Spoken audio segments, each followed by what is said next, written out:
sort out the technology, and then we'll be back because I need that also on record.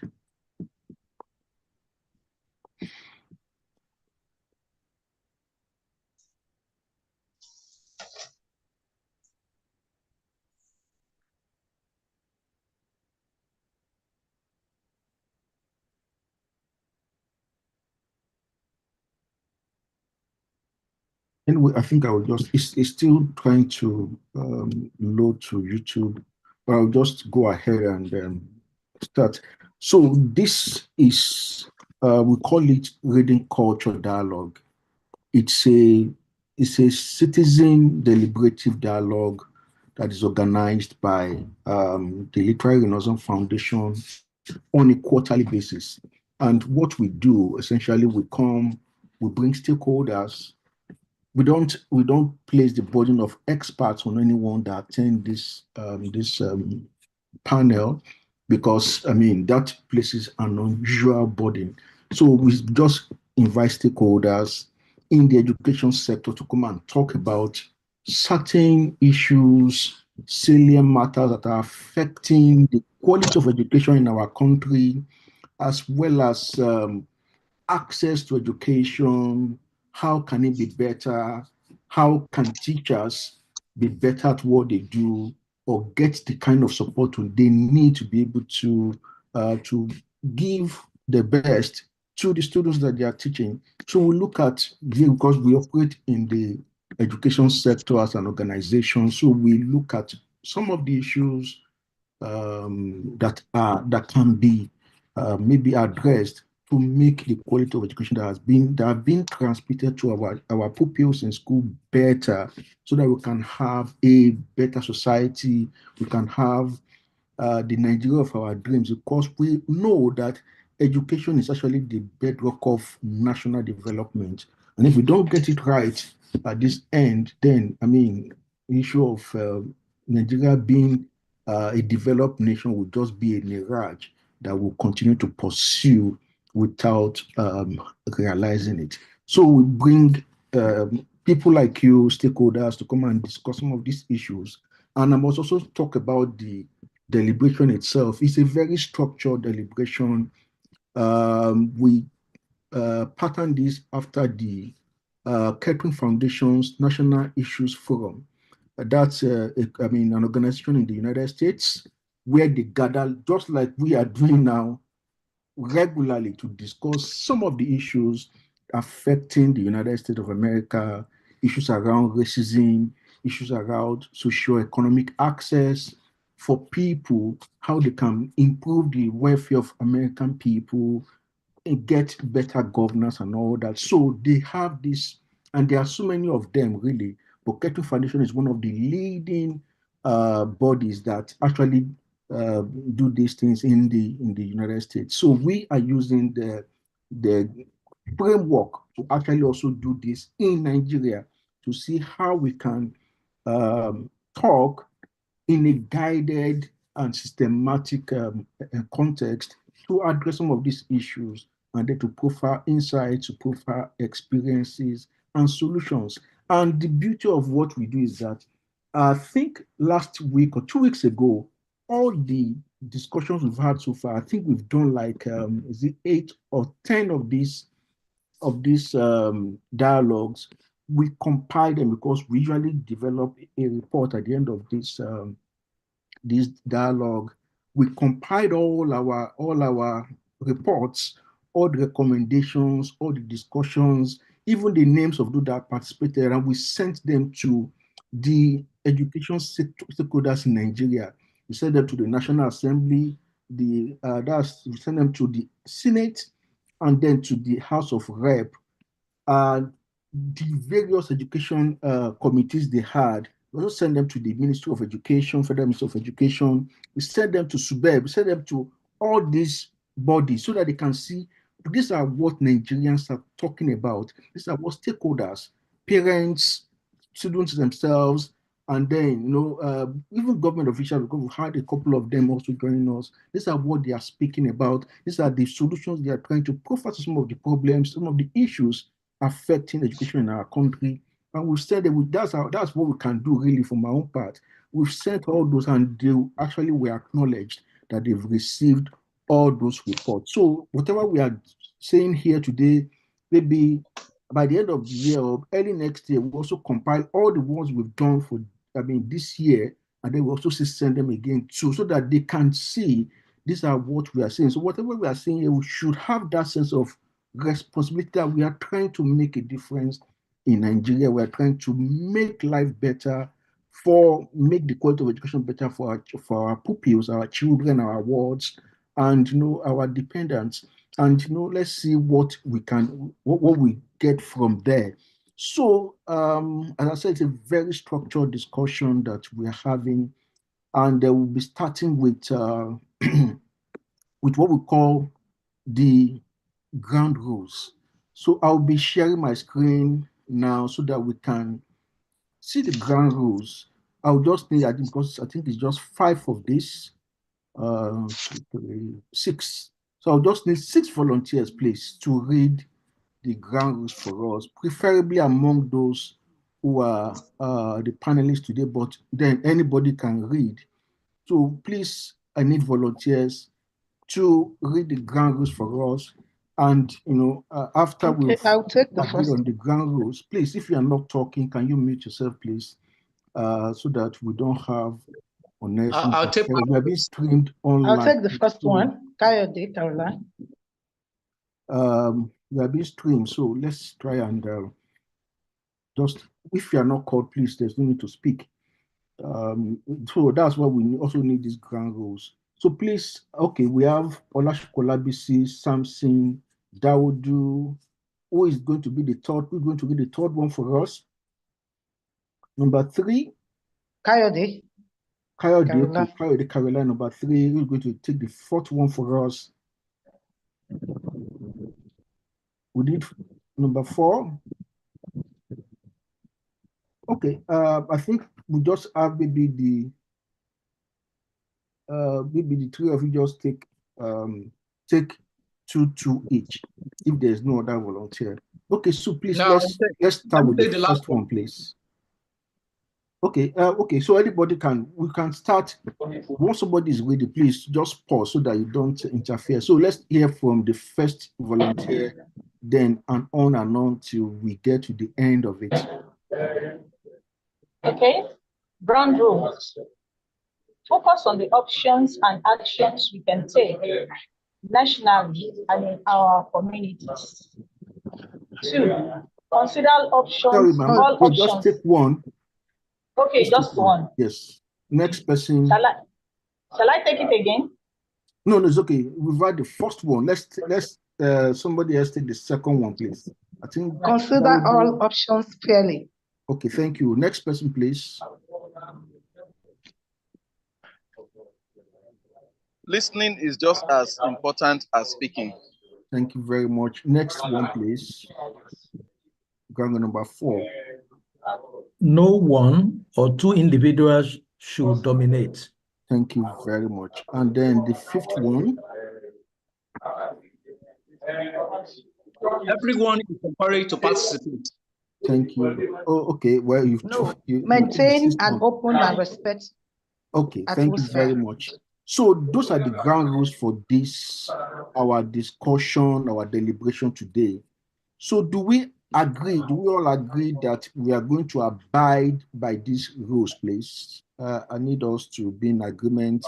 If you are going to agree, please, can you just use the thumb up button in the reaction board that I'm using mine now, just to thumb up that you agree to abide by this rule. Thank you very much for agreeing. By this, you actually, what you're doing is to actually give me permission as the moderator that if anybody is going out of line against this our rule, I can step in and okay, sorry, because we agree that we're going to abide by these rules, let's try to abide by it. So everybody, I can use my administrative privilege to actually say, okay, somebody should talk if they don't want to talk, so that we can listen to everybody. And if somebody is saying more than others, please let's hear from others as well. so that we can have a balanced. Sorry, Mary, I don't know if there's any extraneous no help us to mute the person so that we can have balanced contribution from everybody. So now that we've settled that, we need to now read. I said this is a very structured dialogue. It's very structured, and everybody is encouraged to participate. So we will be reading from what we call issue guide. We use an issue guide to approach this discussion. We don't just talk, okay, we want to talk about STEM and STEAM. No, we use a guide that is prepared by our research and development team in LRF to help us to address what we need to address. We agree with some, we reject some, and then we tweak some just to make them better and more relevant to our socio-cultural context in Nigeria. So we'll be starting with the issue guide now. Okay, it's going to be a bit tricky because I would have loved to give us all number. Mary, can you help us to list the names? The point is that we can even have the names listed and nobody, people that are called, whose names are listed are not able to talk. So what we'll do, we'll just take each one, please. We are supposed to read a paragraph. We're supposed to read a paragraph each. So once you are reading, we don't expect another person to read the same thing. So all of us are going to actually participate in this. So we'll be reading the issue guide paragraph by paragraph. So we'll start, I think we still need to work with a name. So maybe can you just quickly help us to, or let me just call the name as I've seen them on my screen here, and then we can type them so you know, okay, when it's my turn, I'm the one to read. The first name on my screen here is Boyega Bamidele, followed by Mary, followed by Kayode Caroline, followed by Adigbola Adeshino, followed by Oluwafumilayo, followed by Samson Dawudu, then Olasupo Olabisi, Sylvester Ojenagbon, Ifeyiwa Susan Francis, Funmilola Badmus, Ifeoluwa Oyewole, Shola Lebile, and Julius Topozin. So I hope you guys, you know the person whose name was called before yours. So when they are done reading, you should now take up the reading of the next paragraph. So we'll start by sharing my screen once again for us to look at the issue guide. So I don't know if the first person that is supposed to read for us, please. All right. Thank you. Thank you. From the heading, please. All right. From STEM to STEAM, yeah. What are the gaps in our arts curriculum and how do we break them? With growing advocacy for expanding the traditional STEM, science, technology, engineering, and mathematics framework to a more inclusive STEAM model that integrates the arts, Nigerian education system is experiencing a transformative shift. The shift recognizes the vital role of creativity, critical thinking, and innovation in fostering a well-rounded education that prepares students for the complexities of today's world. Thank you. Next person, please.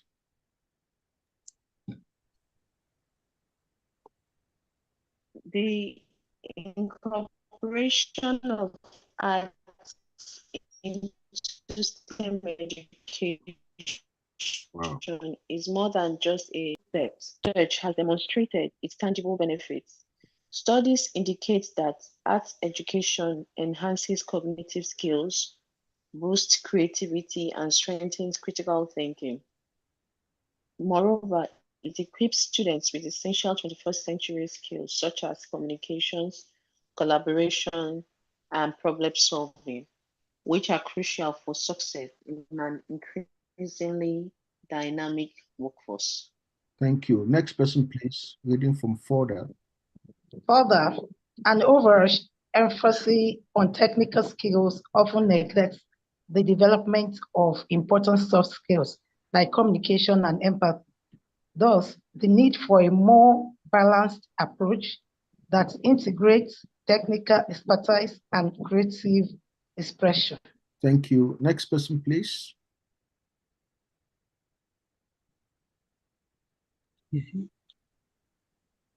However, okay. Please, whoever is continuing. However, integrating arts into Nigeria's educational curriculum presents several challenges. Key issues include inadequate funding, a lack of trained educators, and a lack of integration between arts and STEM education, which may limit opportunities for interdisciplinary career paths. These constraints contribute to a system that, while limiting opportunities for interdisciplinary career paths or career choices, may reduce opportunities for developing creative thinkers and problem solvers across STEM fields. Thank you very much. Next person, please. As the world grapples with complex and interconnected problems, the need for a STEM-based educational approach has never been more urgent. A well-integrated arts curriculum can help cultivate a new generation of innovators and leaders capable of tackling global challenges through interdisciplinary thinking. Thank you. Next person.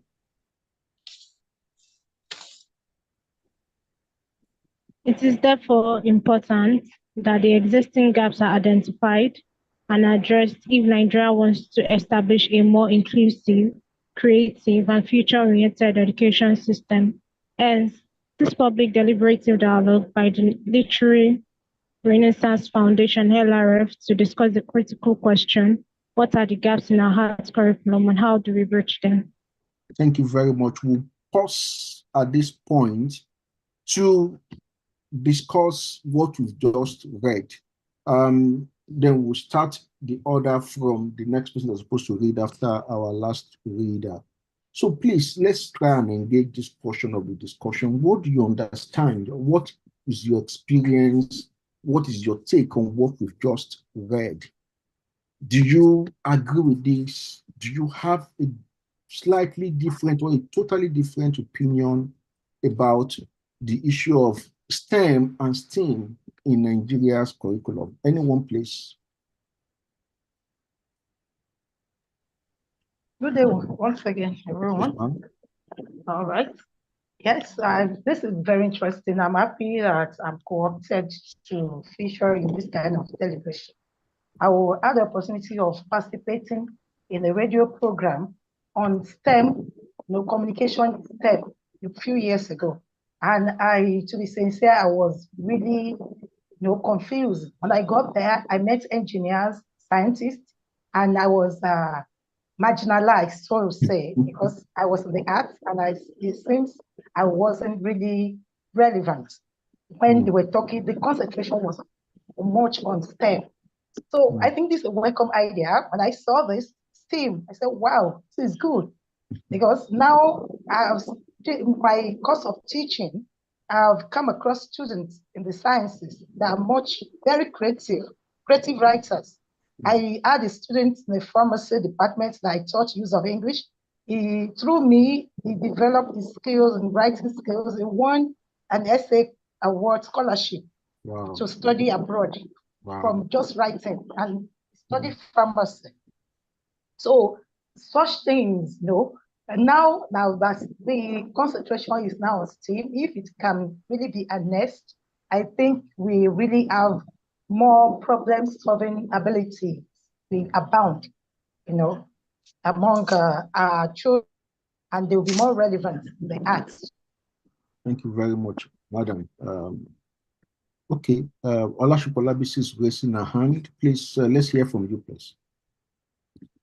Yes, good evening once again, and I'm equally glad to be able to be one of the panelists discussing these two approaches to 21st century education, especially in this digitalized age.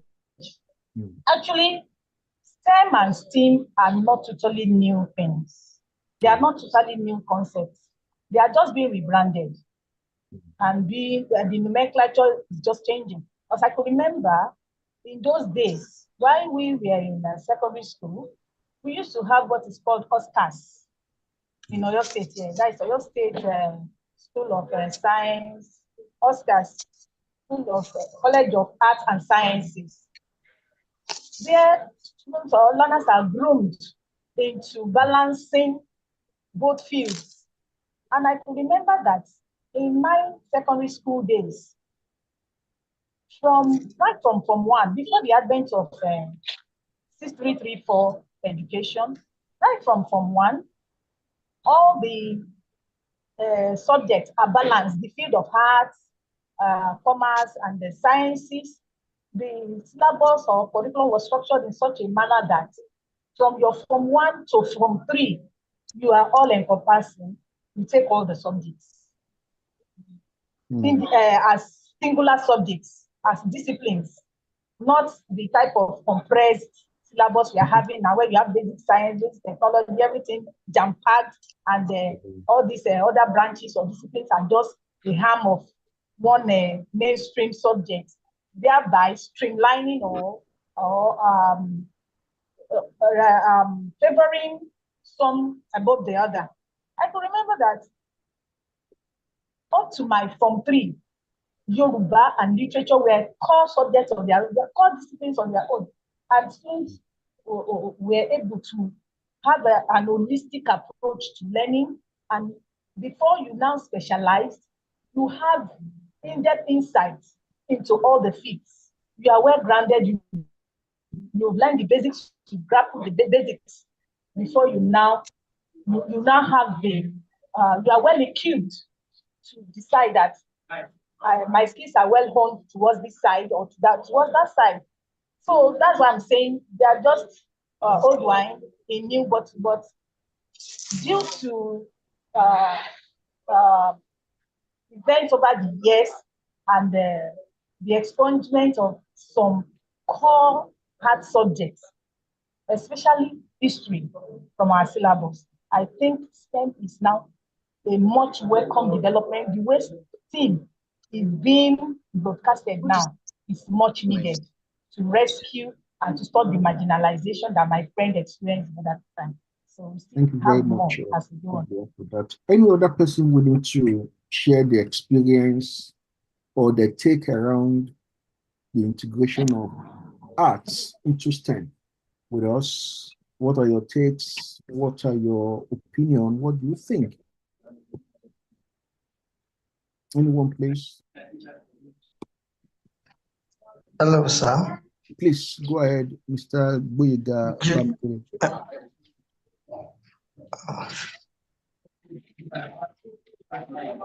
Yes, we can hear you. Please go ahead. Okay, I'm not sure the network is hello, sir. Please go ahead. You have okay. Julius is my name. Okay. Good evening, everyone. Good evening. About some days ago, some of my students were arguing about science being the best and art being the second fiddle. And then one of them said, with all the sciences in Nigeria, which person has won the Nobel laureate? So he now made reference to Wole Soyinka that, he brought Nigeria to the world map, being an arts man. So he's trying to emphasize that art is not a second fiddle. And this is the first time I'm hearing about STEM. I mean STEAM. And that is to tell us that art is also relevant in education. That's what I have to say for now. Thank you very much for that. And thanks for sharing the experience with us. Okay, please go ahead, Mr. Boyega. All right. Thank you so much for having me as a panelist today. As we discuss the theme from STEM to STEAM, the gaps in our arts curriculum, and how do we break them? I would like to say something particularly which has to do with my own experience as a teaching artist. Well, I recall some years back when I was teaching in one particular public school, all right? I created an arts club in which students are exposed to the rudiments of the arts, how to use the arts to facilitate teaching and learning process for them. Well, we also have the jazz club. Each time we go for our club activities, the students who are in classes are always complaining, nothing to do.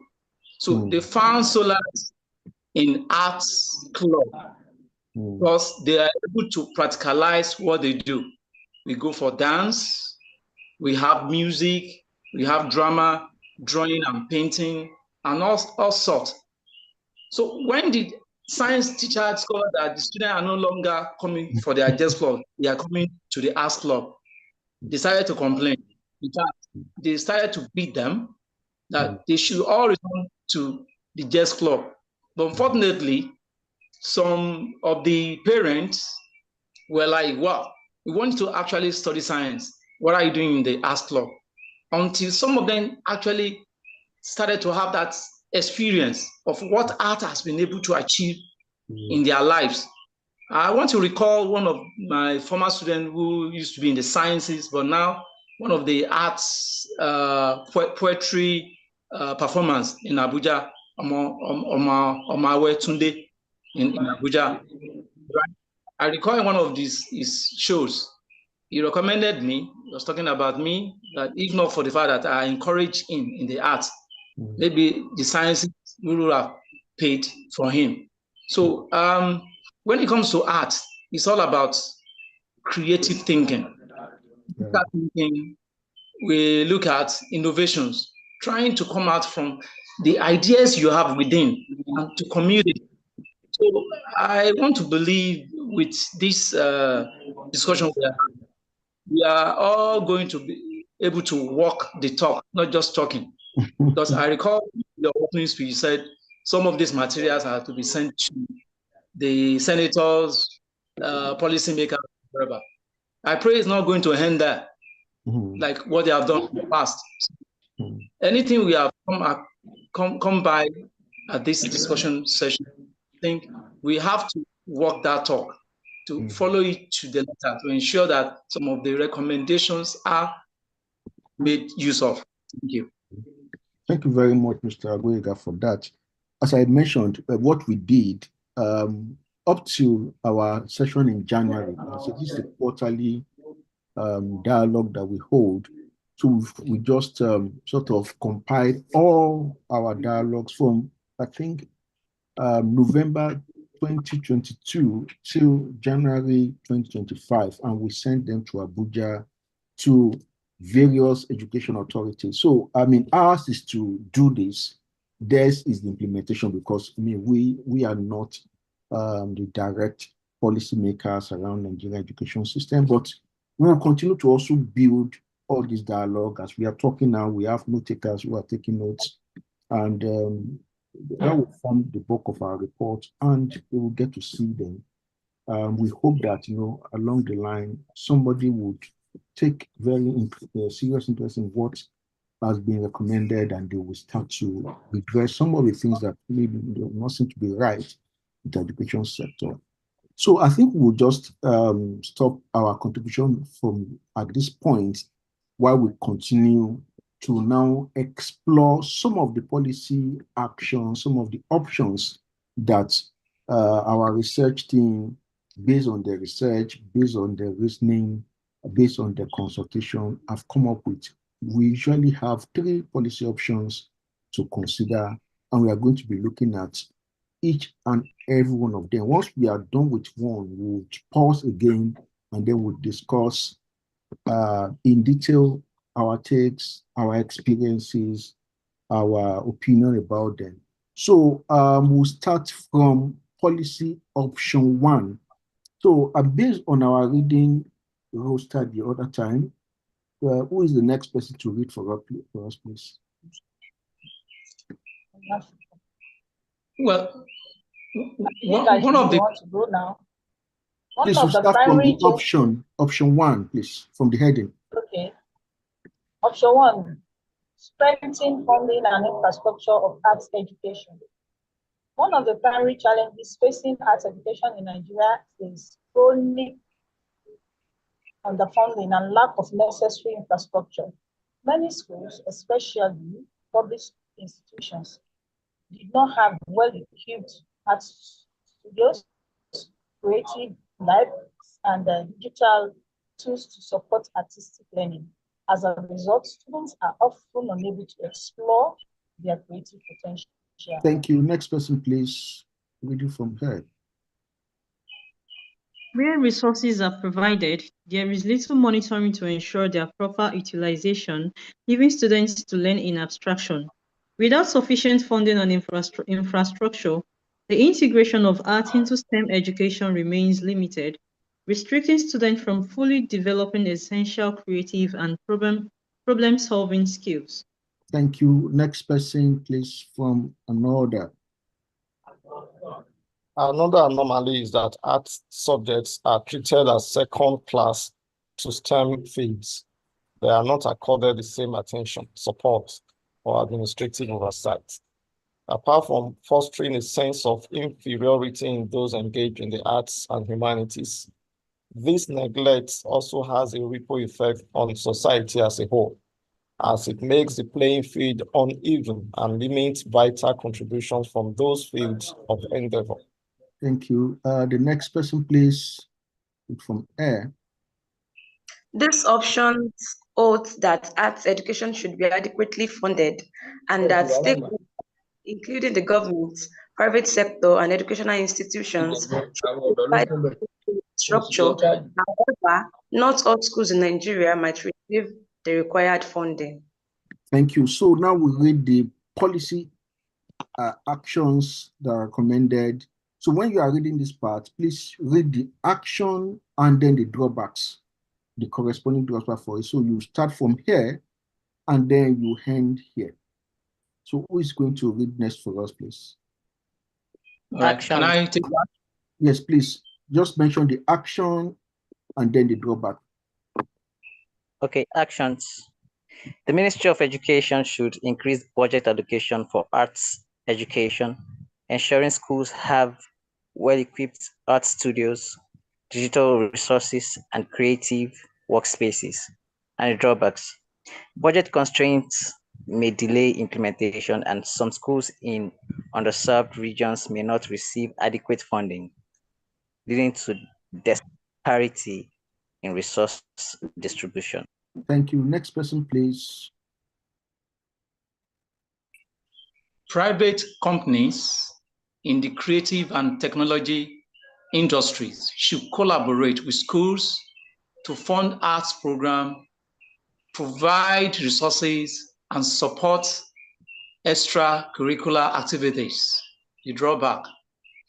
Businesses may be more inclined to invest in urban schools with better visibility, leaving rural institutions with fewer opportunities for support. Thank you very much. Next person.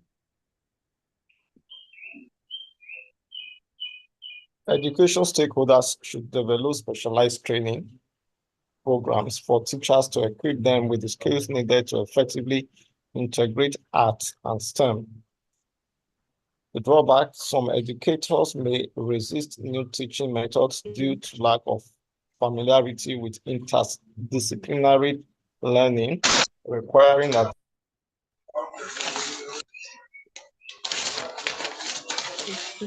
I think we lost your voice or your audio.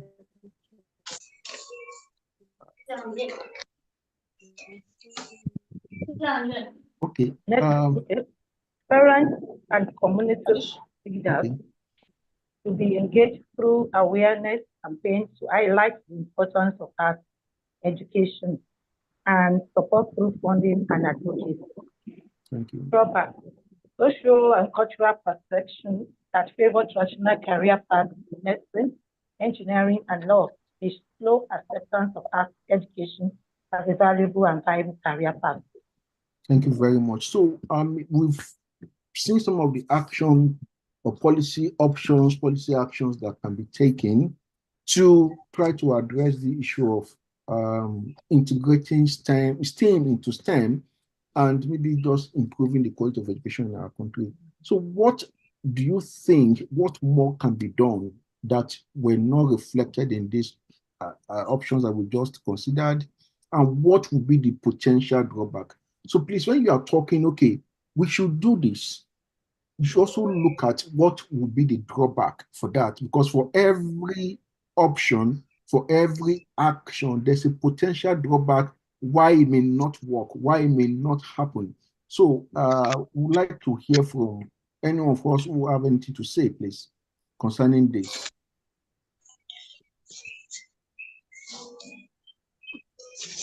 So you have the floor, you have the mic, whoever is willing to talk. Or I should just call somebody's name? Samson. Yes, please. I just want to, I couldn't participate since because I was mobile, but I'm in now. Okay. I want to say something about how digital tool can be of help to out of the school children, particularly in the, I don't know if I can do that. Please, go ahead. Yeah, particularly in the northern part of the country. I'm known to be an advocate of digital literacy. And by digital literacy, there's something called the Nigerian passport. I'll try, while we are here, I'll try to look for their website. It's a collaboration between the Federal Ministry of Education, UNESCO, and various agencies of the government like that. However, the shortfall, they also developed an app. But the problem with that policy, because I've used it for my students in my school, the shortfall of that stuff they develop is that it is not user-friendly.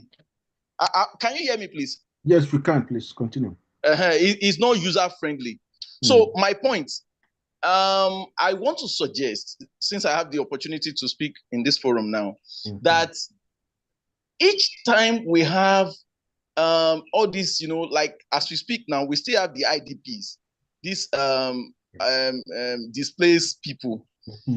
And Peter Obi was saying it the other time that the government is not bothering about catering for the educational needs of these children.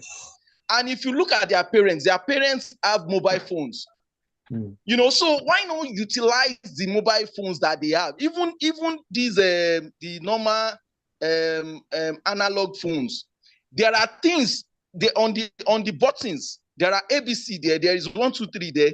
These are things that we can improvise and use to teach children. I do it with my children. I have 3 kids, and I use those avenues to teach them. So later on, when I got a tab, I gave it to them. Later on, when I just got a new laptop now, I'll be leaving my second laptop with them. So the government, we should domesticate the little things we have, rather than thinking that we must pump a lot of money into. So let me give you an instance. When I had worked for many years in the private sector. So when I started my job with Subeb in Isiu, there's a village in Ikorodu in Lagos called Isiu. I'm a Lagos boy. I was born in Mushin. I've never been to the rural part of Lagos. So when I got there and I was teaching these young ones, I have NCE. I did my NCE in primary education studies and English. So I wanted to, practicalize the things I've learned now. And I've been teaching. I've taught in private schools. So I was to teach them basic science. All my senior colleagues were just making. I think we lost your audio. Of me. I went to the batch. Okay, you lost me? Okay, yeah, we are back now. Okay, I went. Colleagues. Yeah, the senior ones, they were making jest of me that why should I go and rent a battery from a battery charger down the road? And why was I doing that? I wanted the young, they were amazed. I wanted to demonstrate to them that you can produce electricity through that means. And, we plugged it and they did it. They also brought their own small.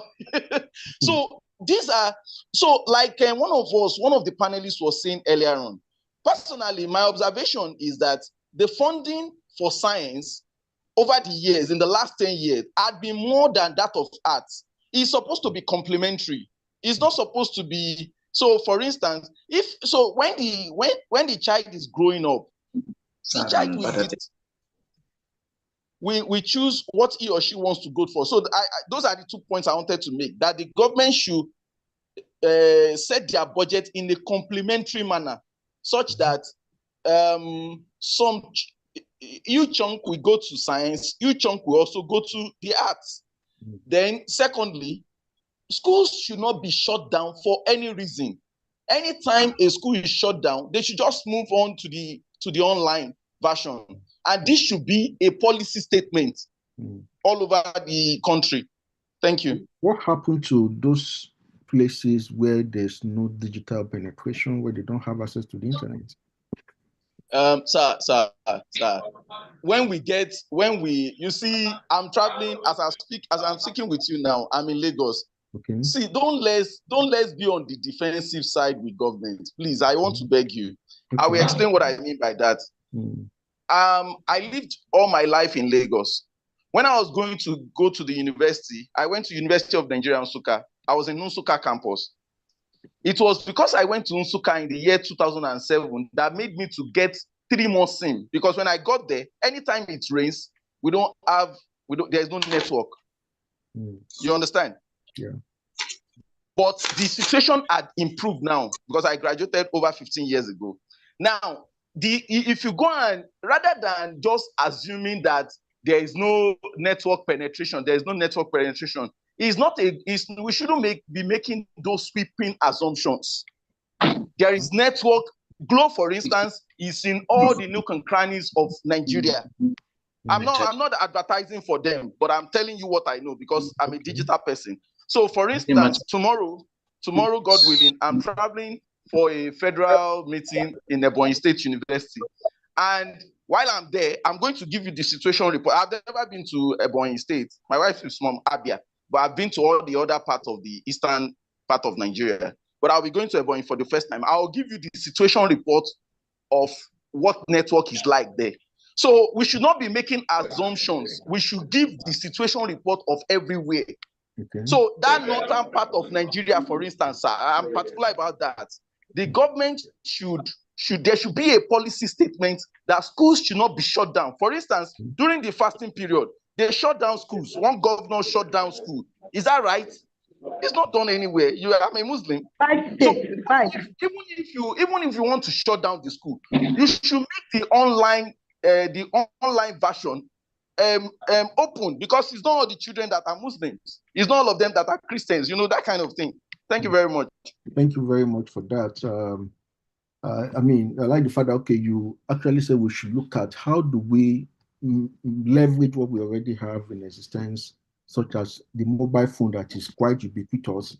Virtually everybody has a mobile phone now. Even if they are analog devices, they can still be used as a resource for learning for children. And, we should ensure that no school, at no point is any of our schools shut down for any reason. And, if the school is being shut down physically, there should be an alternative avenue where students can still access learning and education. Okay, we hear from Ajia. Caroline. Okay, we will talk after Ajia has spoken. So Ajia, you have the floor. She's been raising her hand for some time now. So we'll hear from her, please. Let Caroline go first. Okay. Later. Okay, all right. Madam Thank Caroline. You. Yes, sir. Please. Okay, thank you. My opinion, my contribution to all the action that needed to be done and the drawback. My take is that we need to review our curriculum. I think we are better off with the old curriculum being used in Nigeria than what we have in place now. When we were, we have in my 50s, so I know when I attended secondary school, so I know what we were. I was very familiar with all the subjects, just like Madam Oladele pointed out. We're made to study till our Form 4. We have to study all the courses, all the subjects. They are familiar with physics, chemistry, even though I knew right from Form 2 that I wanted to go into the art, I have phobia for mathematics.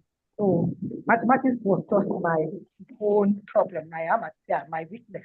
So because of that, I never thought of even furthering interest there.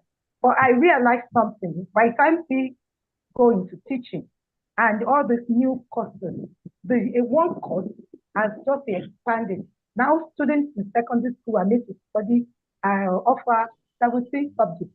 The content are just repetitive, and the pressure on them to not even make them, retain what they are learning. They just read to pass. Some of them were examination malpractice subsidized everything. Most schools, private schools now engage in competing for who has the best result. They retain students because of that. And because of that, no particular impact has been made in the lives of people. We realized then that the training that we got, prepare us for any eventuality. We have people that were in art class because of biology, because they had biology, they ended up as nurses. They are in medical sciences today because they had biology. Biology was compulsory, Yoruba was compulsory, at least one Nigerian language was compulsory for you to write at the school staff level. But what happened to our curriculum? What happens to it? Everything just scatter. You now specialize. So you can choose how many the course you want to study, and students just ignore the most important salient ones. Those ones, they want to promote entrepreneurship. It's not really promoted because students don't learn anything. We don't have facilities, resources for it. So my suggestion, I keep telling people about Chinua Achebe. It's not just Shoyinka that we are proud of. Those that brought Nigeria into limelight today in academic history were mostly from the arts. Chinua Achebe was a scholarship student from UI to study medicine. He was a community project. He abandoned medicine for art because he said that was where his interest lies. And in his second year at the University College, then UI now, he wrote Things Fall Apart. And the impact of Things Fall Apart will last to the end of time because it's been translated to over 1,000 languages, read all over the world. So I keep telling people, I tell parents when they come and complain that their children don't stay in science class, they want to come to art class, I should encourage them. I will tell them stories of people that make more impact when they shift to the area of their interest. So I think we need to, if we have means of encouraging or influencing the government, curriculum, I think we need to work on the curriculum to encompass all. Schools that make literature compulsory till their final year command school, you see it in their students. When you see them in the institution, to know that this one is just science students, but very, very sound. Very, very sound. So that's my take. Thank you very much for that, Madam Caroline. I will listen to Ajay now, and consider Adebola additional is raising his hand. We will also take you. Thank you once again.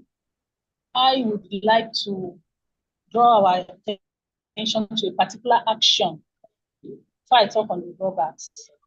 And that action is parental mindset, societal mindset, not even the parents, even our government are guilty of relegating hearts and placing science way above hearts.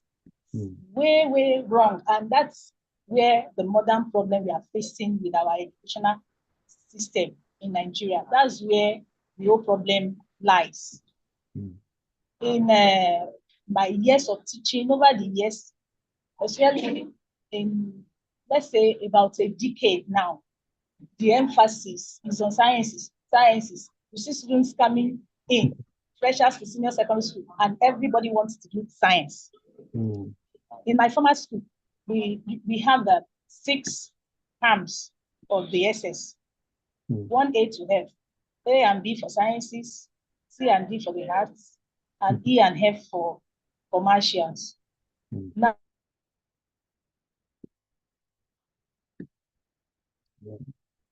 Now, within the 4 months of resumption, registering them in SS1, the whole science class is filled up. I will be begging for us. The school authority, please. I think your network is becoming unstable. So am I on? Yeah, you Hello? are, but your network keeps your voice on and off. We can hear you. We can hear you, Ajia. Under your voice is coming on and on. I think the network is failing, but you can continue. Oh, all right. So as I was saying, the sciences are full, while the arts and commercial are waiting for spillovers. By spillovers, what do I mean? The science applicants will be made to write examination, and those who scored well, that passed, will place in sciences, and the spillovers now, those who didn't do well, will now be posted into the arts and commercial classes, which is a very, very wrong approach. So contrary to this opinion that the field of arts is a cheap field and there are no opportunities, we should begin a strong advocacy that I personally do tell my students that before anything, arts comes first. Before you are a scientist, you are a human being first. And going through world history, before the establishment of any field in the educational system, the oldest university, I think, is Oxford, England. The first department there was the humanities, theology. And from there, we branch into sciences, technology. We are humans first. By underrating the arts, we are jettisoning character development. We are jettisoning critical thinking. We are jettisoning curiosity for creativity, which is the main import of arts. Because STEAM would make our students better scientists, because their curiosity is developed, their critical thinking is well developed, and the humanity in them is promoted via arts. We are not robots. Yes, we are in the digital age. AI is there, but AI is devoid of emotion. It will take concepts, pump and play, devoid of human emotion. And that human angle cannot be overemphasized, because we are humans first before anything. So the attention now should be on balancing both, so that we have a more holistic approach. Well, thank you very much, Ajia. Network has struck again. We'll take Adigbola additional now, and then we'll listen to Boyega Bamidele.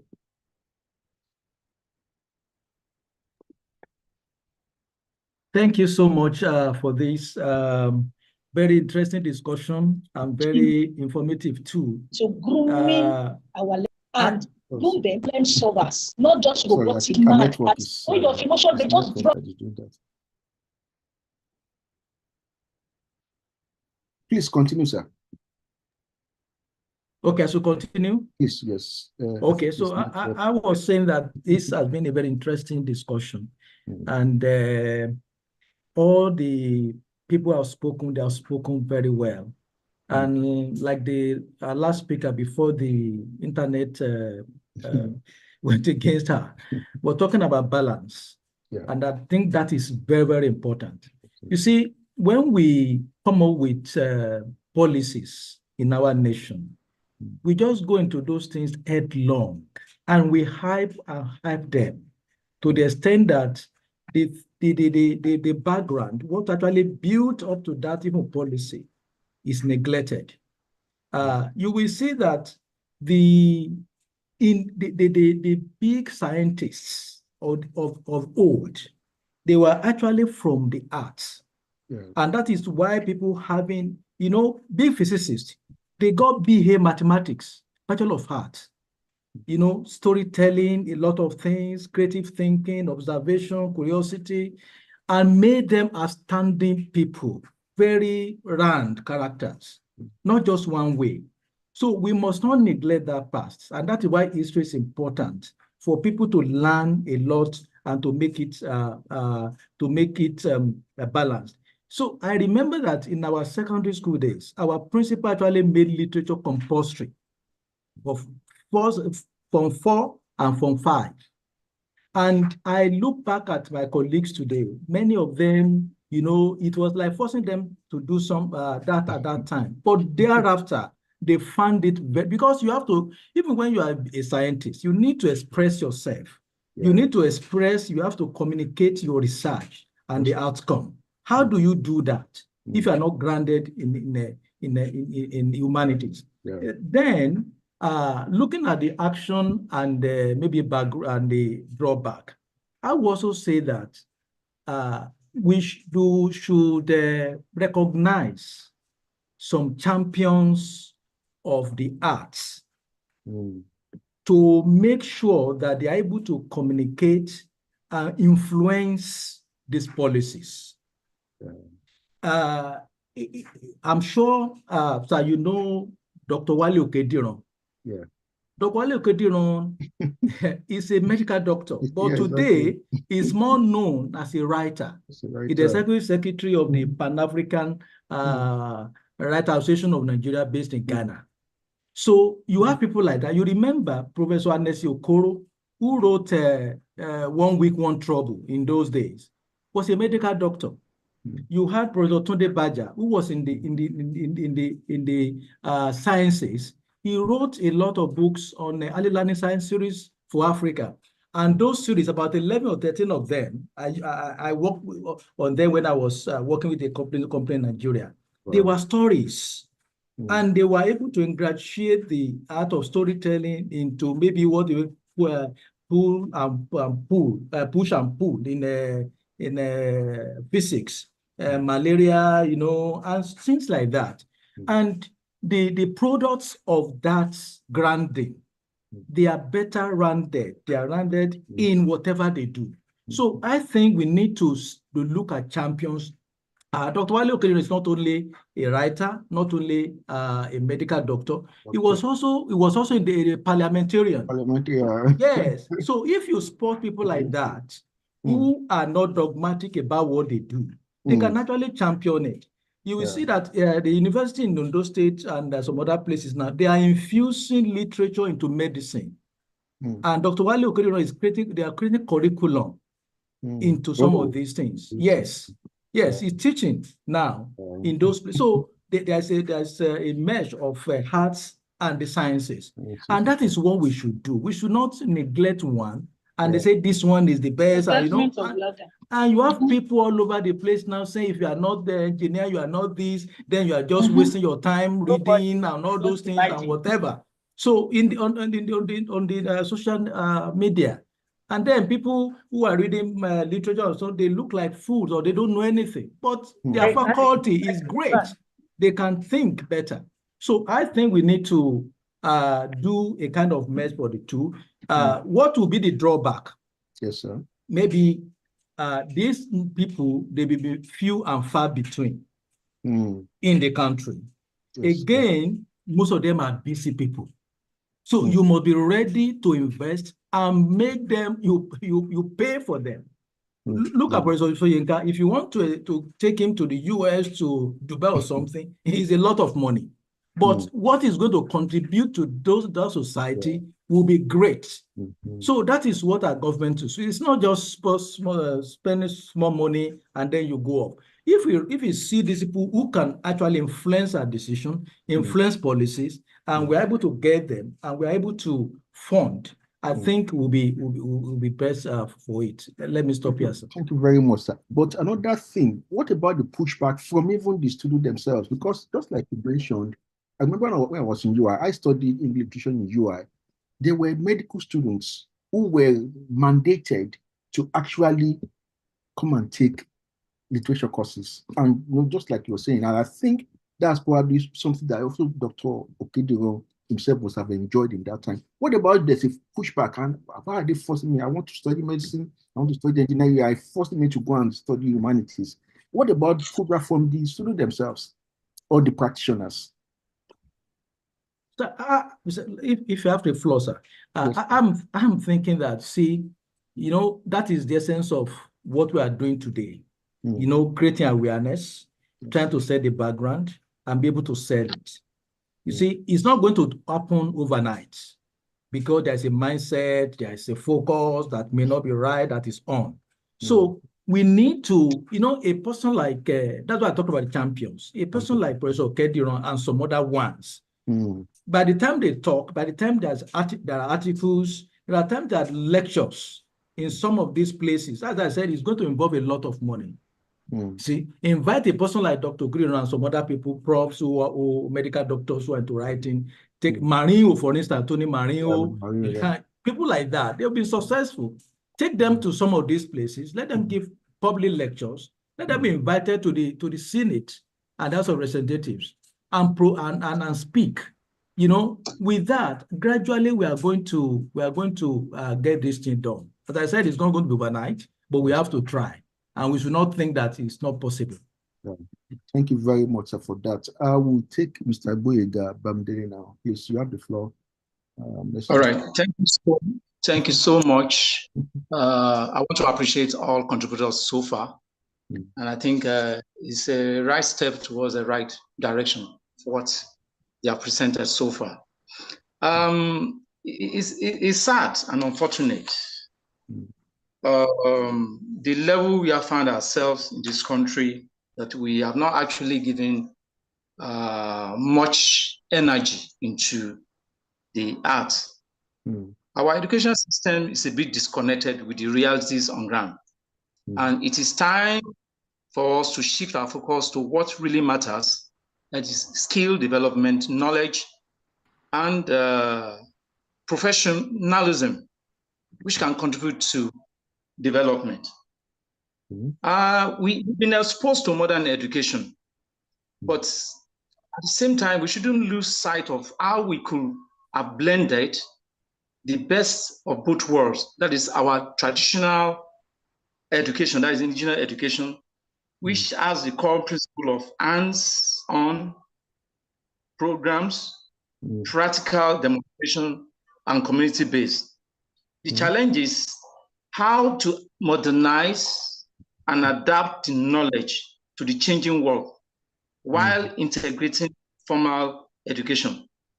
I think education should always be survival skills and the practical knowledge gained to be applied for development. What makes the real difference is application of what is learned and turning it to something useful. And that's where we've been missing it all along. We are some kind of into theory-based educational programs, but we need to look critically at skill development in terms of the arts. I'm just so happy that we are having this STEM approach. It's just because they discovered that there is a fallout in STEM, and that's why they are bringing in STEM, that is science, technology, engineering, arts, then mathematics. I want to recall a book I read about the American educational system.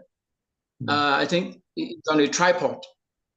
We have mathematics for calculation, language for communication, then arts for creativity, for them to develop their critical thinking. And that's where we need it. How to think is been the issue. But the drawback has to do with the policymakers, particularly the Nigerian Educational Research and Development Council, who has been mandated to develop curricula for use in the levels of education system in Nigeria. They do contract some of these things out rather than going to schools to meet professional teachers to know some of their challenges. And based on that, they can develop a new curriculum that can be effective in a standardized way. So it's an issue. It's an issue. It bothers my mind sometimes when I see science teachers who have not been able to do anything in the school. There are some challenges, some social challenges within the school system, and it's for them to try to develop something, but they can't do anything. Why? The government policy, particularly, let me say your state now, zero policy for money collection. The teacher cannot use their own money to develop things. They need to meet students a little to develop something. But the administrator will now let them know, don't forget about government policy. You must not collect one kobo from any student. So how can we drive technology? How can we drive anything positive to develop the society? But as for me, as an art teacher, over the years, I always try to carry my students along. I try to challenge them. If art is practical oriented, how do you practicalize it? I ask you to make drawing. Do you just write it on a paper? You have to draw. So how do you get the material? So when you get home, tell your parents you have to get some of these things. Sometimes I have to pair them together, a group work, so that the money will not be too much for them to contribute. They buy paper, buy color materials and stuff like that. At the end of the day, I've been able to achieve a lot. I recycle materials around me to make artworks. So even if they are not going to buy the traditional art materials, you can get materials around us, which we make into something usable. At least I have one of the analysts who happens to be in my school. She knew all what I've been able to do. To control environmental problem we have, we have to make use of the arts. We collected tires, padded with plastic bottles, and we've been able to control erosion within the school. So these are some of the things that we've been able to do. So we must not allow the limits of government policy to affect us as an art teacher or a teaching artist or whoever is in the arts. So we look at areas of where we can actually come in as individual. I had somebody saying that he bought battery on his own, and some teachers are laughing at him. These are some of the experiences. It's just so sad. So I want to thank you so much for giving this opportunity. Thank you very much, sir. What you said actually even struck with what Madam Caroline had mentioned earlier about, and I don't know if both of you actually in agreement or you're actually refuting each other, because she said we should go back to the old curriculum that we had, that this new one doesn't seem to be working, but you are more or less tilting between the two divides, that okay, maybe we should go with a new one while incorporating traditional methods of teaching or even learning. I don't know. Yes, please. I'm talking from Lagos. Okay. And is a convergence. Is a convergence kind of. How do I mean by that? So Mr. Boyega, I didn't say I bought a battery. I rented it. I can't remember the amount then. When I finished, it was just for less than 15 minutes or so. 1 hour. So when we finished, they took it back. Then before I forget, sir, Mr. Boyega, I would like you on your own. Your Tescom in Oyo State cannot do anything to you. You can write to British Council. They are very much interested in arts. If you don't know, I'll just get in touch with me. I'll call somebody from that end. They sponsor things like what you are doing. So it's going to be, there's also these British connecting classrooms. I don't know if you know about it. So try to explore all those things. Whatever you get there is your own. Leave them alone. Don't mind them. But I haven't said that, sir. Concerning what you are saying, Mr. Oladele, perhaps, we cannot entirely go back to the old curriculum because we are moving forward. Every country in the world is moving forward. But the truth be told, sir, a lot of people who know me, I studied English all my life. I studied English. It's just now that I'm trying to do a PhD in digital humanities. I'm very, very good in computer and maths. A lot of people used to think I'm a science-based person, but I'm not in the science. I'm not in the sciences. However, the truth is that from what I don't even know the name of the man in Mr. Adebola Adishino. we are, the country is too one directional now, and it's not good for us. It's not good for us. This morning, so let me tell you what happened this morning. I went to, there's a place in Mushin called West Street. They make shoes there. There's a place in that West Street where they make, if you are looking for one of the best sole anywhere in the world, sole of shoe, you get it there. So there was a shoe I got, and the sole I don't like is giving me issues, and I'm about to travel. So I didn't want to buy a new shoe. So I went to change so when one of the guy that came saw that the shoe I was wearing, so he said he wanted to see it, that where was it made? So when they look at it, so I don't know about all those things now. When they looked at it, they said it was made in Nigeria, but that it looked as if it's foreign because the finishing was so superb. Now, these are the things that President Bola Tinubu needs to pay attention to. And I'm going to, trust me, what we are discussing now, I'm going to put it forward at the meeting I'm going for in Ebonyi State. I just pray that the Minister of Education will be there. Now, so one of the guy came to me. He said he makes shoe. He said, well, what all they needed was for federal government to bring about a policy that shoes should not be imported into the country, which is true. You will be wondering that what's the connection between what you are discussing here and it is connected. It is connected because they are saying that they should be teaching entrepreneurship now. They teach entrepreneurship in the primary school, in the secondary school, and in the university. But I don't want to mention the name of the university. One of the university in the west in Nigeria had to stop. They stopped their entrepreneurship system because it was just abstract they are doing. Exactly. I don't know if you know what I'm saying. So it doesn't make sense. So in as much as we are saying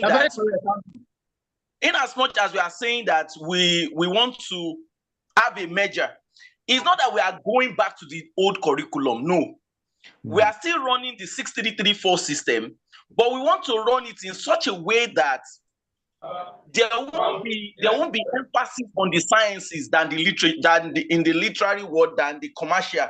There should be a blend. So when people finish, let them choose. And let me also tell you what my uncle told me. He's in US as we speak now. The fact that we are looking at secondary school as a baseline is all rubbish. The baseline of, since we are already doing fine in that area, the baseline of the education system in Nigeria shouldn't be the secondary school. It should be the higher institution. So when the person finishes, the person should know that, okay, I have a premise. As I'm beginning from here now, if you want to go science, go. If like me now, if a lot of people don't know, those who don't know what I do in my place of work, they think I teach computer. So I'm just trying to marry all they said, that we're not going to the old curriculum. But emphasis should not be on science, as if those of us who are in the arts are daft, Yeah, so that's what I wanted to thank you very much for that contribution. I don't know if we can hear from our note taker now, but time is fast running out, and we still have 2 policy actions to consider. So what I think we'll just look at, we'll just read till the very end, and then we can now engage this conversation at once. So let's resume with our reading. We still have 2 more, as I said, to consider. Please, we also let's try and keep our contribution maybe 1-2 minutes, so that we can also allow others to be able to also talk as well, and we can close here on time. So we need a volunteer. Let's start all over again. I mean, I love the very fantastic way we engage the last policy action we consider, but let's see. Maybe some of the things that we are even saying have been addressed in this guide, and maybe how can we make it better? What can we do from our own end as citizens to actually improve the quality of the STEM and STEAM curriculum in our country? So who is willing to go first? From option 2, please. Option 2, enhance interdisciplinary teaching methods. Another option. Wow, sorry, I think network just moved. Sorry, somebody else should take that. Network just. Oh. Another obstacle to Nigeria's education system is the strict division between subjects. STEM and arts are often treated as completely separate areas with hardly any connection. This kind of separation asks students back from developing a well-rounded set of problem-solving skills and stifles their creativity, especially in technical fields. Many students find it difficult to connect the dots between scientific breakthrough and artistic expressions, which make it hard for them to use their knowledge in real-life situations.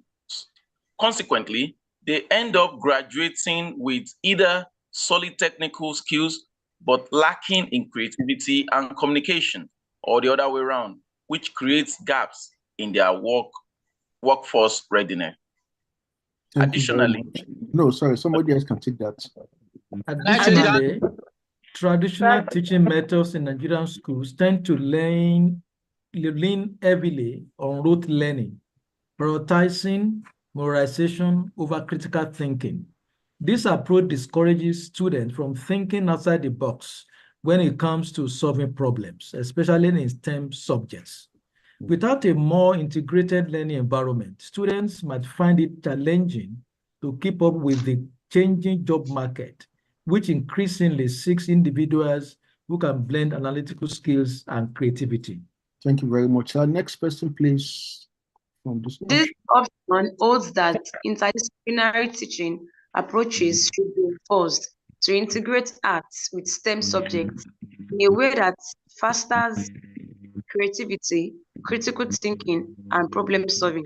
There could be some resistance, but it will benefit students and make them prepared for the ever-evolving workforce. Thank you. Next person, please. Action and drawback.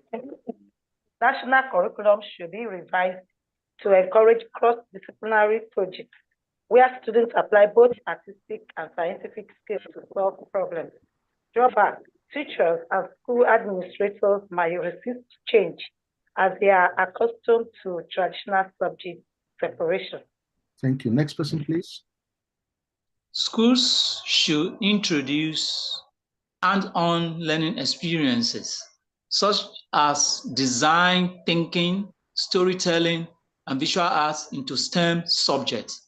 Drawback: limited access to training and resources may make it difficult for teachers to implement interdisciplinary approaches effectively.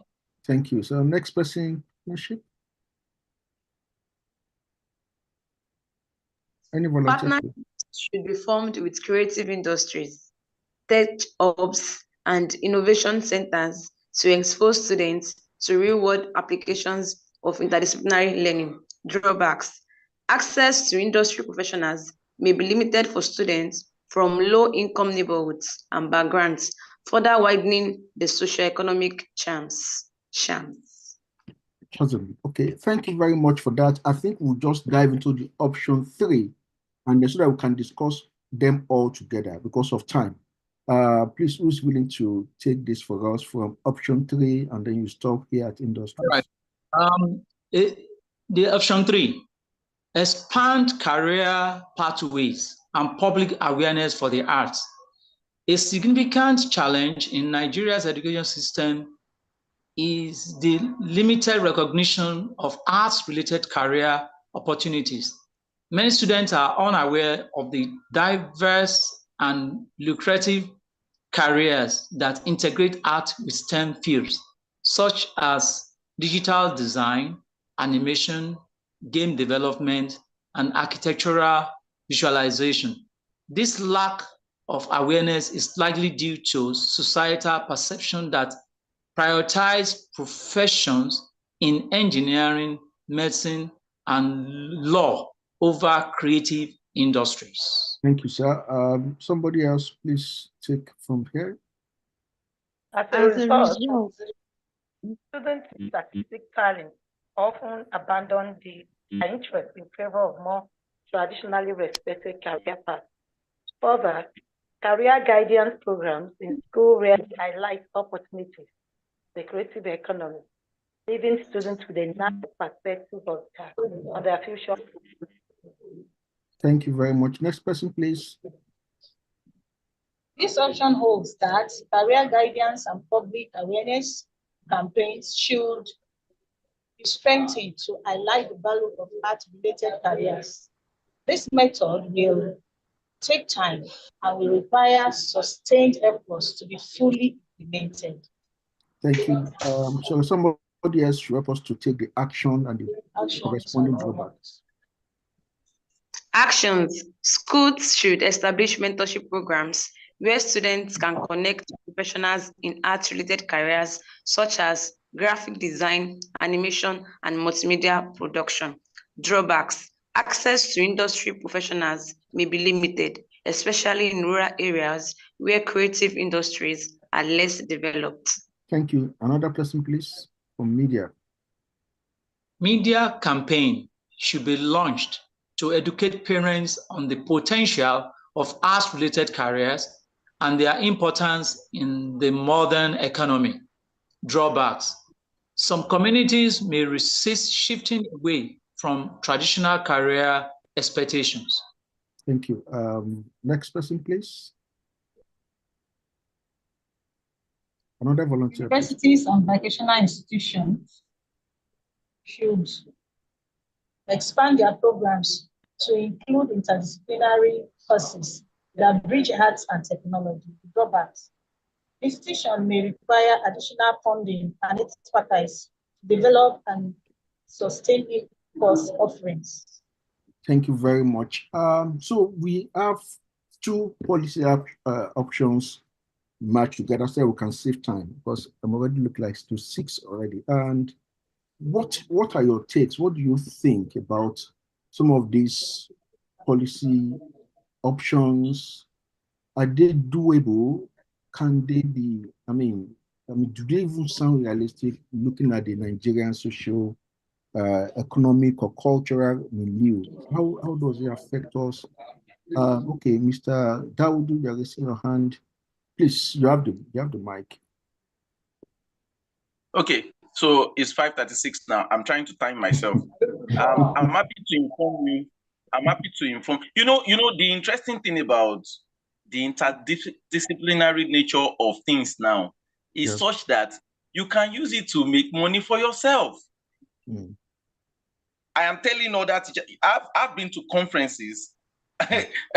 I was able, University of York in Canada, and University of Ibadan organized a conference last year where one of the participants is a lecturer in Ife. He said the grants he had gotten in the last 3 years, he is able to you know, is a personal fund, you know. We went there to talk about musicology, the economic. So I don't want to bore us. I don't want to go into that area. But the conference I attended in LASU, where I talk about eco-linguistics. Eco-linguistics is about the connection between language and the ecology, which is what is surrounding us. And this attitude of ours, where people just throw things around and we are flooding, and people just cut trees anyhow, they have ripple effect on our health. But because they are not taught, people are not taught, so to say. So when I delivered the paper, my prof commended me. He told everybody in the audience that in LASU, that he had been lecturing for more than 15 or 20 years, people don't do interdisciplinary studies. But the trend in the world now, I'm saying it to all of us here, if we are in the humanities, the trend in the world, in Europe, in the Western world, is that they are tilting towards there should be a merger. There's even though we are not seeing it, there is a connection between science and what we do in arts. That's the truth. So, and it's something that is doable. It doesn't even cost much to do it. But we need the people who are to make. Then, when Mr. Boyega was speaking, he talked about NERDC. Part of the problem we have about that agency, which I have questioned a lot of times, is that it is wrong for the government to be assuming that the person that is going to head that agency has to come from the science background. Sales who? They've been doing it, they've not done anything better. That's the truth. If go and check the policy they've been developing in the last 20 years. It's nothing to write home about. So if there are people who have had experience in you know, like a conveyance of both fields, let them come and explore now. There are many professors from the east, from the north, from the other parts of the country who don't have a science background, so to say, but they can do something better. So why is the government always going to take professors to head NERDC? So that's my take. Thank you. So interdisciplinary approach is the way to go, and it's doable, and it's even cheaper. Thank you for that. Any other person willing to weigh in on that, please? Anyone? Actually, I'm afraid that my network is not cooperating at all. I have to be home for UI. As we speak, I'm inside UI. I don't know what's going on, and it's painful. But let me just read this in, if the network will allow me, that all our actions and drawbacks here are quite doable if we have the passion for achieving, not just doing the talk, but working it out. And by saying if you have the passion, I'm referring to the people in authority. The thing in Nigeria is nepotism will always destroy major lofty drops, lofty ideologies, lofty curriculum. But when you have people who are not, when you are putting round pegs in square holes, then the whole ideology is dead at inception. So what we are doable, interdisciplinary is why we have done it before. It was the kind of curriculum that produced the likes of Wole Soyinka and Chinua Achebe. They were groomed to be readers. With the last two speakers. And there is this saying that readers are great leaders, not just science-oriented. Look, for instance, Chinua Achebe veered from science to the heart because he was introduced to the heart, and he was given that balance to be able to discover himself. So this thing should be extended to our youth today to be able to discover themselves. And there is one fact I always reiterate to people whenever I have the opportunity, that technology goes very pursuit with our indigenous tradition. Look at the way China is right now, the position of China in the world today. China did not get there by mere copying the West. No. China was able to make the leeway and be #1 position in the science, leading science and technology today because they preserved their culture. And one other basic fact we should work on, and I think work is in progress in that area, especially in the humanities and the linguistic field. Our indigenous languages, that's one vein, the one vein of Nigerian educational development and technological development. Our indigenous languages enrich our culture, and it will enhance our development, because a Nigerian is firstly a Nigerian, born in Nigeria. We are conditioned by our environment, we reason in our mother tongue, but the foreign tongue is first on us, is our lingua franca, language of education. And to a large extent, yes, we have made it, but it will have been at a more rapid pace if our indigenous languages are developed to groom the indigenous technologies, just like China is doing today. Thank you. Thank you very much, Ajia, for that. Do we have any other contribution? Any other person willing to weigh? Yes, I'm here. Okay, please go ahead, ma'am. Okay. So Caroline, can go ahead. I think.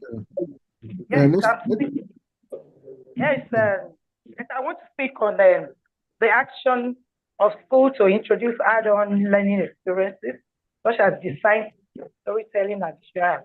Yes, I just want to say how we can harness this idea of animation.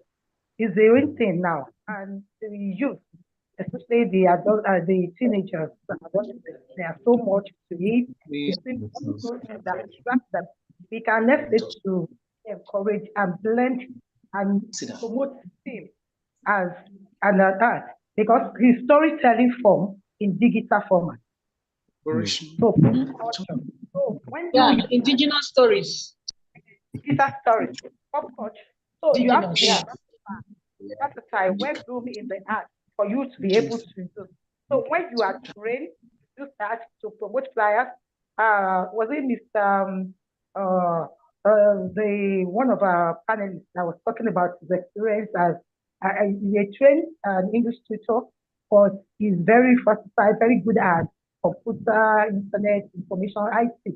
So we can utilize that to attract them. That is what attracts students now. In public school, you might have a little bit of challenge. That's the drawback, because time, bureaucracy, and policy implementation, even when you propose it for them to provide, not all schools. I teach in a school in town, the city, right at the Road, and the state of the compound or the premises is not even conducive for a local breed and illiterate that you want to encourage to learn, to really study. No facility, nothing coming from the government. And the parents, they are this mental belief that the government now is free education. Free education. We experienced free education. That was not the type I experienced. Free education. They refuse to provide anything for their children. You will see a student with using iPhone and be sitting on the floor because the parents did not give him space for both. And since the teachers and all the school management cannot use their money, the government does not make provision for that. They will give them about 3 or 4 exercise books. We share that at the beginning of the session, and that's the end of it. And no parents will not dare ask them to pay a dime for anything, to produce anything. So you will get reported and you will face certain panic for sources from them. So we can use the phone to promote that. Probably they just make allowance, bring your phone. There are things we can do, and we incorporate that into teaching. We have all these things too. Thank you. Thank you very much. Mr. Boyega, you have the floor now. All right, thank you so much. I want to say that the 3 panelists have actually made valid points, which I appreciate a lot. The in thing is collaboration. Mr. Sam said something about interdisciplinary collaboration as it exists elsewhere in some of these sane environments. I would like to share this experience. When we talk about collaboration, let me quickly say this. It's not only interdisciplinary, but among teachers in different schools who share same ideology. All right? When I joined my school, I started to look at situation, the problem that surrounds the school, particularly the students, the learners. I came up with a kind of community-based organization, which I named Alternative Arts Friendly Initiative Network, AFIN, PALAS, that's the acronyms, which is an art-based educational initiative, and which has been in existence since 2006. The core objective is to help adolescents and youth to navigate the complex landscape of life by concretizing the inherent dangers and equipping them to tackle problems around them. So in essence, what we do is to develop their mindset towards the right value using art. We call it education through arts. All right? Now, in the course of organizing the programs in the school and outside the school, I came across another art teacher who, by extension, is so much into literature. he came across some of the students that actually facilitated program for, and he was so impressed. He said he's going to meet me. So when we met, we discussed. There was an issue around the environment where I live. There is a river that divided two communities. They used to have a bridge that connects the two, but the bridge broke down, and we decided to do something about it. We organized a kind of training workshop on the bridge. We had drama, sing song. They exhibited some drawing that pertaining to the problems and challenges around that area. We have to invite some of the community leaders to come and watch. And I bet you, immediately after that program we had, the community took action. They have to invite the chairman of that local government, and the government get in touch with then Akala as the governor. And they started something. They implement and they built the bridge. That was, I think, 3 months after the program. That's an experience. So, and up till now, we are still trying to organize training workshop for children from different schools. We bring them together to try to come together as one and look at issues that surround them. The last one we did is society and crime. And we're having a follow-up Children Art Exhibition Festival in partnership with Alliance Française. Recently, before we vacated, we have Poetry for Development, in which one of the panelists was also part of it. We had in the school. So just to engage the student, to teach them about how to write poems. So I want to believe there are teachers in different schools who share some of our perspective that can actually meet, collaborate. Once you have an idea, and I think your drive is towards how to develop the mindset of the young people and the society at large, then we can always collaborate, just like where we are now, discussing. So we can take this thing up to a larger level. So like Mr. Sam has been talking about facilitating something from British Council Library, I would like to take it up from there. Maybe particularly after this program, maybe I will link up with you to see what you can actually do. And from my own hand as well, what other thing I feel I can do to assist others, well, I'll always be ready. So I want to thank you so much for giving this opportunity to be here. Thank you so much, for that. I want to thank you all for your wonderful contributions, how lively you have engaged this discussion today. I mean, it's been eye-opening for me myself, hearing some of your perspectives, some of your insights on how we can actually make this work, how we can improve outcome for our pupils and for our nation as a whole through education, which is what we are talking about today. Does anybody else have anything to say in addition, or you have a slightly or entirely different opinion to what some of the panelists have? Quick one, sir. Okay, please. Quick one, sir. Yes, sir. Budgets. Okay. During the I didn't really take my time to prepare because of the traveling. Because of my traveling, I didn't. But I want to mention the issue of budget. Why budget? UNESCO, there is a peg. There is a recommendation from UNICEF and UNESCO when it comes to education. Let me give you an instance. I took my students, the student of my college, out for a debate, and we won. Out of 3 colleges of health that came, we were the one that came tops.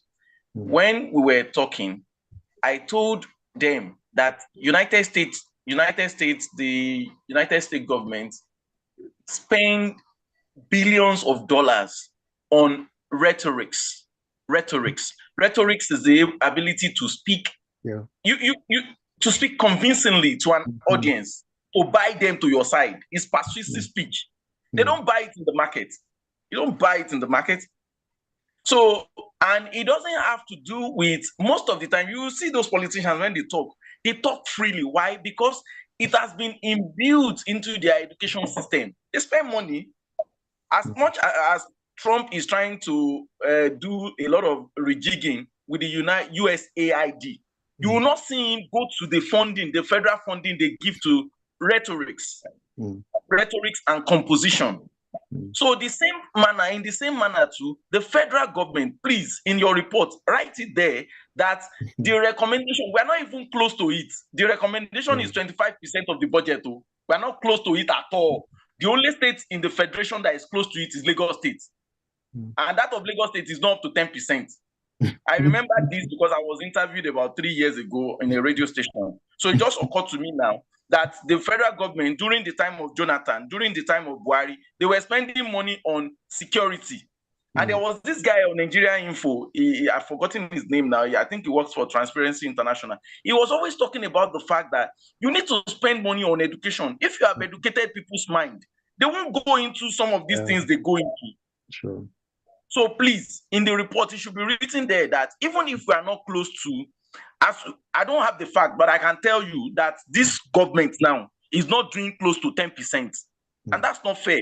So we should start from somewhere. We should be, moving it up. You go to 11, 12, 13, 14, 15, then you pick it up.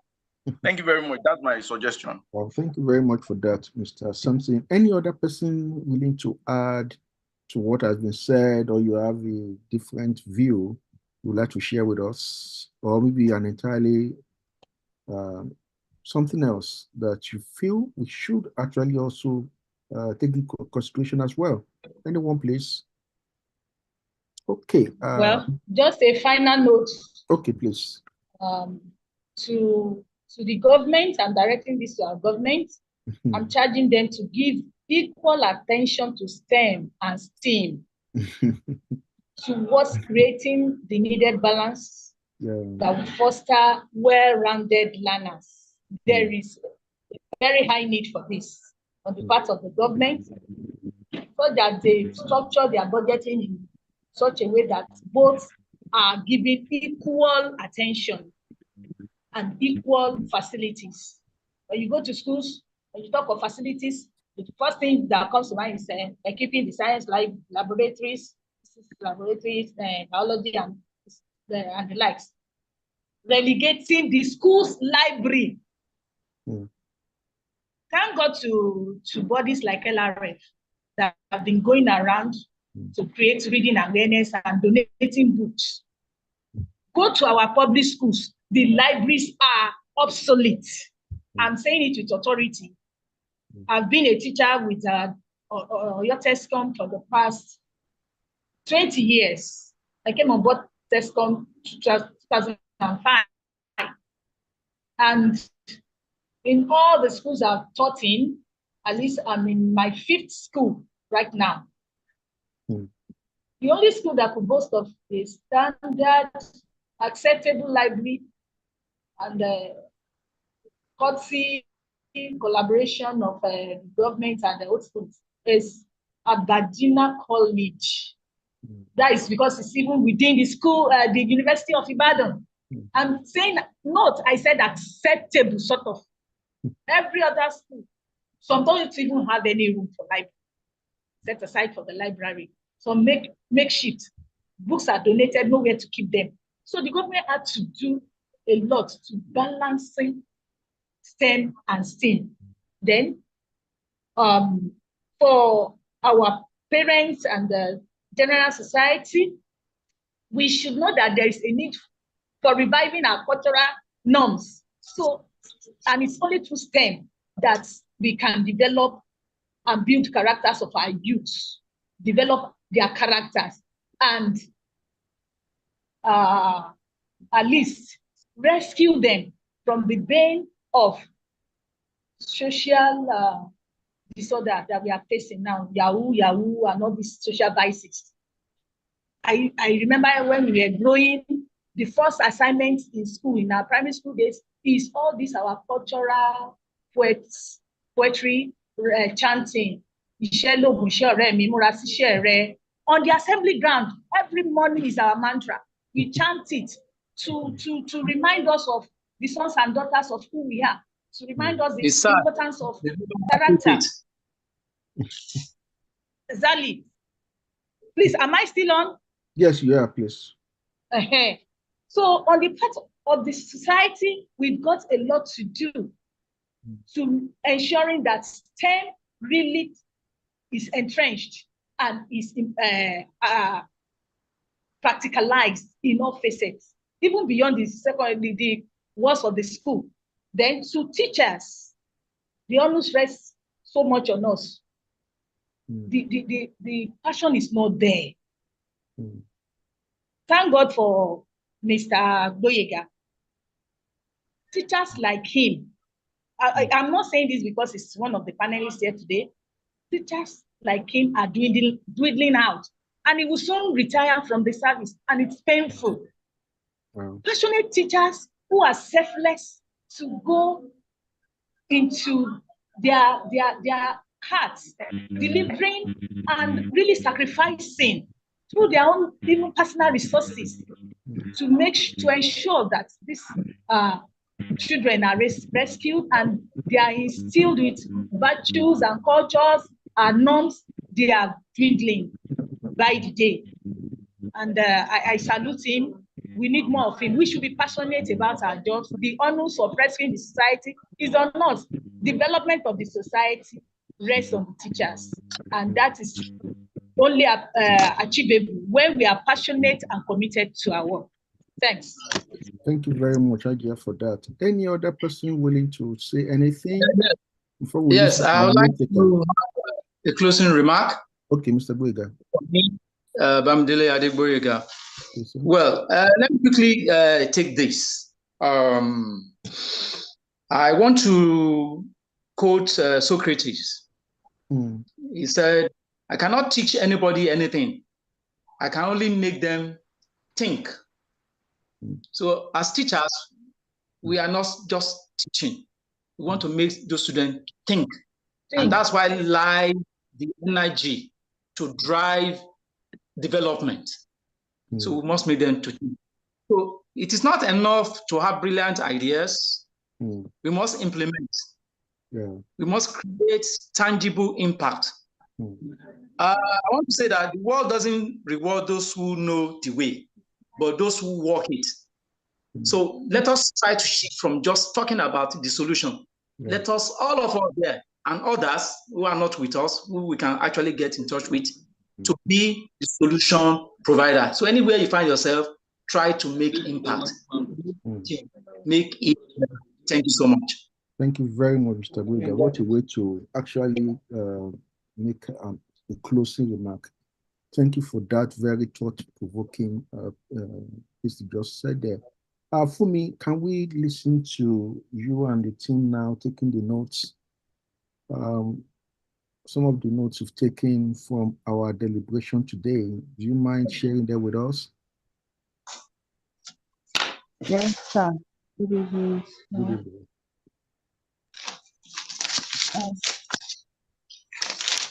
Okay. I'm trying to share the current. Okay, yeah, you can share your screen now if you want to.